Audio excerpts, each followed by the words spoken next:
Lakshmi's NTR trailer చూసావా? చూసాను. ఎలా అనిపించింది? చాలా బాగుంది. ఏమి నచ్చింది ట్రైలర్లో నీకు? నిజాయితీగా చూపించాడు, నాకు అది నచ్చింది. చంద్రబాబు గురించి అంటే నిజంగానే ఆ సినిమాలో నిజాలే ఉంటాయని అనుకుంటున్నారా? రామ్ గోపాల్ వర్మ తీస్తే నిజాలే ఉంటాయి, అందులో అబద్ధాలు అనే సమస్య లేదు అసలు అందులో. అంటే సినిమాలో చూసుకుంటే మనకి కొన్ని డైలాగులు వినిపిస్తున్నాయి వెన్నుపోటు అని. అంటే ఈ సినిమా ఎవరిని టార్గెట్ చేసి తీశారని అనుకుంటున్నారు? ఇంకా మ్యాక్సిమం ఏముంది, చంద్రబాబు గారినే టార్గెట్ చేసినట్టు అనిపిస్తుంది. రామ్ గోపాల్ వర్మ తీసిన కూడా ఎలక్షన్ టైంలో కరెక్ట్గా తీశాడు. కరెక్ట్ మూవీ ఈ టైంలో అది రావటం. ఇప్పుడు మరి బాలకృష్ణ నటించిన మహానాయకుడు, అలాగే ఇప్పుడు ఈ లక్ష్మీస్ ఎన్టీఆర్, ఈ రెండిట్లో ఏది ఎక్కువ బాగుంటుంది అనుకుంటున్నావు? నా అంచనాకి అయితే ఆర్జీవీదే బాగుంటుంది. నిజాలు చూపిస్తాడు, అబద్ధాలు అయితే చూపాడు. ఇదేంటంటే ఎన్టీఆర్ని పైకి రాపడానికి చూపిస్తాడు, దానికి దీనికి కంపారిజన్ లేదు. ఇదే చూడాలి అందరు చూస్తే, నిజాయితీగా చూపిస్తారు కాబట్టి. రామ్ గోపాల్ వర్మ కథ బాగుంది, ఆయన తీరుని బట్టి బాగుంది. అంటే ఏమి నచ్చింది మీకు ట్రైలర్లో నచ్చడం అంటే ఆయన వాస్తవ పరిణామాలు అన్నారు, కానీ మేబీ నాకు తెలియదు, అప్పుడు మేబీ చిన్నపిల్లని కదా, వాస్తవ పరిణామాలు ఇవన్నీ వాస్తవంగా జరిగినాయి అంటున్నారు. మేబీ సినిమా చూస్తే కానీ ఏంటో తెలియదు, వాస్తవా కాదా అనేది మనకి నా ఏజ్కి తెలియదు.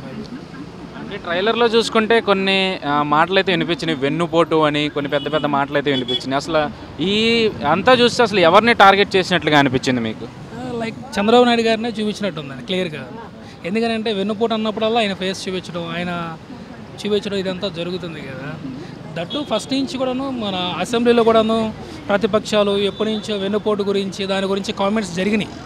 రాజకీయ నాయకులు కూడాను మాట్లాడిన మాటలు కూడా అయ్యే వెన్నుపోటు గురించి. కొత్తగా రామ్ గోపాల్ వర్మ చూపించేది లేదు. ఫస్ట్ నుంచి ఎన్టీ రామారావు ఇంటర్వ్యూ కూడా నేను చూశాను. ఎన్టీ రామారావు గారు కూడాను చంద్రబాబు నాయుడు గారిని వేలెత్తి చూపించి ఆయన వైపు మాట్లాడిన తీరున్నాయి. కొత్తగా రామ్ గోపాల్ వర్మ చూపించేదేం లేదని నా అభిప్రాయం. అది అంటే ఇప్పుడు అదే టైంలో చూసుకుంటే మహానాయకుడు కూడా విడుదలకు సిద్ధం అవుతూ వస్తుంది. దీంట్లో ఎంతవరకు నిజాలు చూపించే అవకాశం ఉందంటారు? అంటే ఎవరు చూపించినా ఎగ్జాక్ట్ నిజాలు అయితే ఎవరు చూపించరని నా అభిప్రాయం అండి. ఎందుకనంటే ఎగ్జాక్ట్ నిజాలు చూపించగలరా 100% అయితే ఎవరు చూపించలేరు నా అభిప్రాయం. అంతే, కొంతవరకు ఏమన్నా 60-70% చూపించగలరేమో అని నా ఉద్దేశం. ఆర్జీవీస్ లక్ష్మీస్ ఎన్టీఆర్ కానీ లేదంటే బాలకృష్ణ గారు నటించిన ఎన్టీఆర్ మహానాయకుడు కానీ ఒక రెండు సినిమాల్లో కూడా మీకు ఎంతవరకు అంచనాలు ఉన్నాయంటారు ఈ రెండు సినిమాల మీద? రామ్ గోపాల్ వర్మది ఉంటుందని నా ఉద్దేశం. రామ్ గోపాల్ వర్మది. లక్ష్మీస్ ఎన్టీఆర్ ట్రైలర్ చూసారు? ట్రైలర్ వదిలేరు కానీ చూడలేదన్న. అది అయితే రామ్ గోపాల్ గురించి చెప్పాల్సిన పనే ఉందా, ఆయన అంతే కదా. అంటే నిజాలే చూపిస్తారు అనుకుంటున్నారా ఈ సినిమాలో లక్ష్మీస్ ఎన్టీఆర్లో? ఏముంది, వంగవీటి రంగా గురించి అంత అమ్మగారు తెలిసినట్టు ఇది కూడా అట్టే పెడతాడు. ఏదో 2 మొక్కలు చూపిస్తాడు, మిగతాదే చూపించాడు అంతే. అంటే ఇప్పుడు చూసుకుంటే అటు బాలకృష్ణ గారు నటించిన మహానాయకుడు కానీ ఇటు రామ్ గోపాల్ వర్మ తీసిన ఈ లక్ష్మీస్ ఎన్టీఆర్ కానీ రెండు ఒకే రోజు విడుదలకు సిద్ధం అవుతున్నాయి కదా. మరి రెండిట్ల మీద మీ అంచనాలు ఎలా ఉన్నాయి? అంచనాలు అంటే బాగానే చరిత్ర కదన్నా, ఇది ఇట్టు పట్టే ఉండదుగా, వాళ్ళు గతం జరిగినవే చూపిస్తారు అంతే. అంటే రెండిట్లో ఏది నిజాలు చూపించే అవకాశం ఉందంటారు ఈ రెండు సినిమాలు?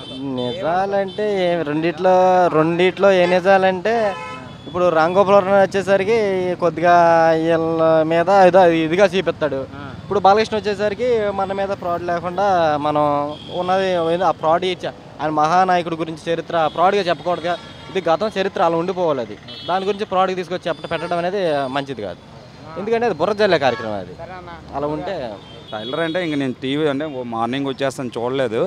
కానీ మహానాయకుడు మొన్న కథానాయకుడు వచ్చిందా, ఇది ఏంటంటే ఎన్టీఆర్ గారు ఏంటి, ఆయన ఎలాగొచ్చారు, ఆయన రాజకీయంలోకి ఎలాగొచ్చారు, ఇండస్ట్రీలోకి ఎలాగొచ్చారు, ఆయన పని ఏంటి అంటే మా లాంటి వాళ్ళు కాదండి, మా నాన్న లాంటి వాళ్ళకి మా తాతల లాంటి వాళ్ళకి తెలుస్తుంది. మరి నాకు నా పిల్లలకి తెలియాలంటే ఇలాంటి చరిత్రలు తీయాలండి. ఎన్టీఆర్ అంటే అలాగ ఉండేవాడు, ఇది చేసేవాడు, అది చేసేవాడండి. కానీ మహానాయకుడు కథానాయకుడు కలిపి అదే బాగుంటుందండి. ఇదంతా ఫ్రాడ్ అండి, రామ్ గోపాల్ వర్మ తీసిందంతా ఫ్రాడ్. అది. Please do subscribe Myra Media. Please subscribe Myra Media. Subscribe to Myra Media. Please like, share and subscribe to Myra Media for lot of film news, gossips and hot news. Please like, share and subscribe to Myra Media. For more interesting updates, please subscribe to Myra Media YouTube channel. For more updates, please subscribe to Myra Media. So like, share and subscribe to Myra Media.